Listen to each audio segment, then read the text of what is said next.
হাউজার 6 এর গভর্নিংয়ের assistant secretary. তো এটা আমাদের সিজন 6 হচ্ছে। এর আগে আমি আই থিঙ্ক সিজন 2 থেকে আমি এর সাথে জড়িত। আর এটা একটা আলাদা রকম কনসেপ্ট যে আমরা যে ইন্ডাস্ট্রি লাইনে যে এখানে অনেকে অনেক রকম প্রফেশনে রয়েছে। যেমন আমি নিজে মেকআপ আর্টিস্ট, তারপরে এখানে ফটোগ্রাফার, অ্যাক্টর সবাই রয়েছে। তো সবাই মিলে যে একদিন যে আমরা এই যে মজাটা করি বা এই আনন্দটা, এটাই আমাদের কাছে একটা কার্নিভালের মতো। তো এটার প্রচেষ্টা প্রায় আমরা 1 বছর ধরে, সেটার কালকে আমাদের কালকে আমাদের তার ফলাফল দেখা যাবে। তো কালকের জন্য আমরা খুব এক্সাইটেড। কালকে দুদিনের একটা ম্যাচ রাখা হয়েছে আমাদের এখানে, ক্রিকেট ম্যাচ। তো নিজের প্রফেশন থেকে বেরিয়ে যে একটা আলাদা রকম অনুভূতি, যে খেলাধুলার মধ্যে যে আবার ঢুকতে পারছি, এটা একটা আলাদা আনন্দ আমার কাছে। তো কালকের জন্য খুব এক্সাইটেড, দেখা যাক। হ্যাঁ, আশা করছি খেলছি। না, দেখুন সবাই হ্যাঁ, এই অনুষ্ঠানের দিনেই খেলছি। আর আমি আগে পোস্ট লাইনে ছিলাম, আমি একজন বক্সার ছিলাম এর আগে। আমি বেঙ্গলকে রিপ্রেজেন্ট করেছি। তো সেখান থেকে ওই খেলাধুলার সঙ্গে জড়িয়ে আছি যে এখনও নিজে মানে আমাদের প্রফেশনটা তো একদম আলাদা। আমরা সব নিজেদের কাজে খুব বিজি থাকি।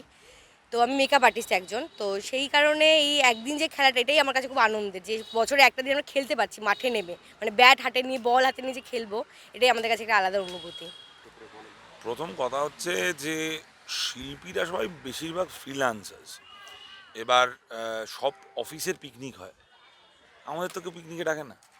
তো this is a carnival for us. আমরা কোনোদিন এটা ক্রিকেট টুর্নামেন্ট বলি না, কিন্তু গতানুগতিক পিকনিক হলে আমাদের বয়সে লোকজনদের একটা অন্যরকম মতিবৃত্তি থাকে, সেটা যাতে এই কারোর উপর কোনো রকম আলাদা করে ইন্ডিভিজুয়াল প্রভাব না ফেলে, তাই জন্য একটু অন্যভাবে সাজানো।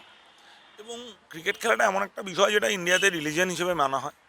সো কী হয়েছে, মানে এটাকে একটু শৈশবে ফিরে যাওয়া, একটু ভারতীয় জায়গাটাকে অন্যভাবে দেখা, এইটা টার্গেট করা। সেখান থেকে হাউজার 6-এর চিন্তাভাবনা। তারপরে প্রথম বছর যখন করেছিলাম তখন উই নেভার নিউ যে এটা এই জায়গায় এসে পৌঁছবে। যতটুকু এগোতে পেরেছি আর কি, কিছুই এগোতে পারিনি। Still there are lot of plans. আশা করছি আগামী দিনে আরেকটু ইমপ্রুভ করতে পারবো। তো এবার তো দুটো টিম খেলা হচ্ছে। তো অ্যাবসলিউটলি। এখানে ছেলে এবং মেয়ে উভয়ই খেলা হচ্ছে। তো কজন ছেলে এবং কজন মেয়ে খেলছে? ডে 1 সিজন 1 ফার্স্ট বল থেকে এটা মিক্সড জেন্ডার। এবারে নতুন করে মিক্সড জেন্ডার হচ্ছে এমনটা নয়, বরাবরই it's a mixed gender tournament.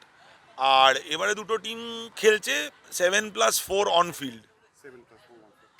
নমস্কার, আমার নাম সোলাঙ্কি রায়চৌধুরী। আমি হাউজার 6 সিজন 6-এর কোঅর্ডিনেটর। এটা এবছর সিজন 6 হচ্ছে। আমি এবছর প্রথমবার যুক্ত হয়েছি হাউজার 6-এর সাথে। তো আমি প্রথমত তো ভীষণভাবে আপ্লুত, মানে it's a mixed gender game. আমরা ছেলে মেয়ে একসাথে একটা যে ক্রিকেট খেলা হতে চলেছে, এটা আমরা দেখছি। এটা আমার কাছে একটা নতুন কনসেপ্ট, মানে হাউজার তো করে আসছে এটা, মানে বিগত 5টা সিজন হয়ে গেছে, এটা 6th সিজন। তো আমি ভীষণভাবে আপ্লুত এটার সাথে, মানে জড়িত হয়ে হাউজার 6-এর সাথে আমি অ্যাসোসিয়েট হয়ে। আর এছাড়া আমার ভূমিকা, আমি কোঅর্ডিনেটর, আমি রিপ্রেজেন্ট করছি। প্রচুর এখানে আমার থেকেও মানে বড় বড় রয়েছে, কাউন্সিল মেম্বার্সরা রয়েছেন, সিনিয়র অ্যাসোসিয়েটসরা রয়েছেন। তাদের দায়িত্বের তুলনায় আমারটা কিছুই নয়।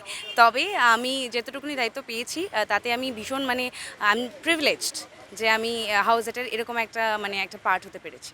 পৌলমী পাল। আমি হাউজার 6-এ, আমি এখানে ফার্স্ট টাইম আমার এটা। আমি এখানে ম্যানেজমেন্টের জন্য এসেছি, সব কিছু ম্যানেজ করার কাজে আমার দায়িত্ব আছে। সো এটা আমার ফার্স্ট টাইম, খুব ভালো লাগছে এখানে কাজ করে। এখনও অবধি এক্সপিরিয়েন্স হচ্ছে নতুন কিছু। তো আপনি কি এবারে এই হাউজার 6-এর খেলাটা খেলছেন, ক্রিকেট খেলছেন? না, আমি খেলছি না, বাট আমাকে বলা হয়েছে যে খেলার জন্য, তো যদি বলে আমি খেলবো নিশ্চয়ই। আমি অনেক বছর ধরেই জড়িত হাউজার 6-এর সাথে। আর আমার নাম সৌমেন মণ্ডল, আমি ক্রিয়েটিভ হেড। তো টোটাল ফটোগ্রাফিটা আমিই দেখি। তো এই খেলাটা হচ্ছে সবাই মানে বিভিন্ন প্রফেশনে আছে, বিভিন্ন রকম প্রফেশনের সাথে যুক্ত। আর বেশিরভাগ সবাই আর্টিস্ট, কোনো না কোনোভাবে আর্টিস্ট তারা। তো এই বছরের শেষে এই খেলাটা নিয়ে সবার মধ্যে একটা এক্সাইটমেন্ট থাকে। আর আমরা নিজেরাই করি সব কিছু, কোনো প্রফেশনাল খেলোয়াড় বা কিছু এখানে নেই, আমরা নিজেরাই সব কিছু ব্যবস্থা করি। তো এই জিনিসটা একটা অন্যরকম বলতে পারেন।